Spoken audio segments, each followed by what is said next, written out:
October 17th, it is exactly 43 days away. Immediate former Meru Governor Peter Munya has defected to the National Super Alliance, NASA, and announced his support for the NASA presidential candidate Raila Odinga. And as our political affairs reporter Moremi Mwangi now tells us, Munya claims that the Meru gubernatorial election was stolen.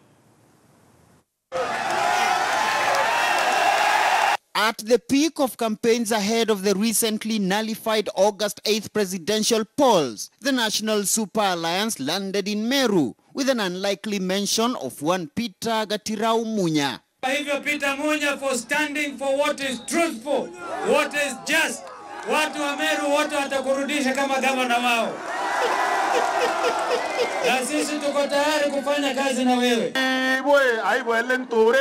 An offer which Munya rejected and instead joined campaigns for the re-election of President Uhuru Kenyatta, even as he fought to be re-elected as governor under the Party of National Unity.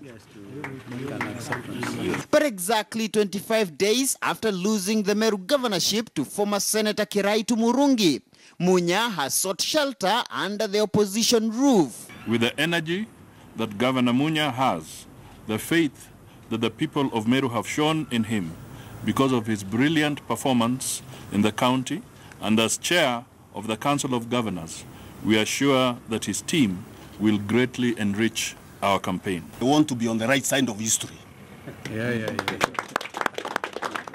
And the right side of history today in Kenya, we want to put behind us the history of stealing elections. We want to put Kenya on a democratic path. But Munya's defection to NASA may have ignited a new storm over the leadership of PNU that was associated with retired President Mwai Kibaki. On this Gazette notice dated 25th August this year, Munya's name was missing from the list of bona fide PNU officials, with Kibaki being listed as the party leader and Kamama Mbugua as chairman. Registrar of Political Parties Lucy Ndongo indicated that the gazettement was sanctioned by a verdict of the party's disputes tribunal in October last year, after months of a bitter legal tussle between Munya and a faction that supported a dissolution of PNU into Jubilee. An appeal filed by Munya's camp against the tribunal's decision is still pending before the High Court. Our country cannot grow if the bedrock of democracy, which is ensuring that citizens exercise their right to vote freely and fairly, is interfered with every election year.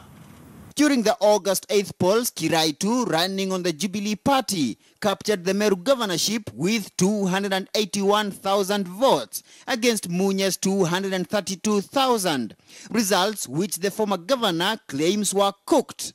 I'm not the only cannon founder in this game. There are very many out there.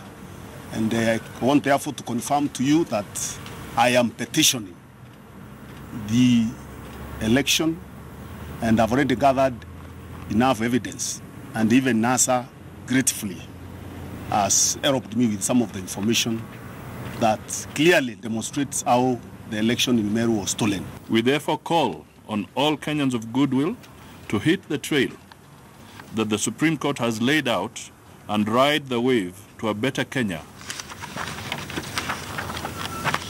by joining hands with all forces that are genuinely against impunity and electoral fraud. As the countdown to the 60 days deadline continues, the spotlight, it appears, will turn to the hunt for votes in new battlegrounds as Munya joins the NASA summit. Moremi Mwangi, KTN News at Capitol Hill in Nairobi.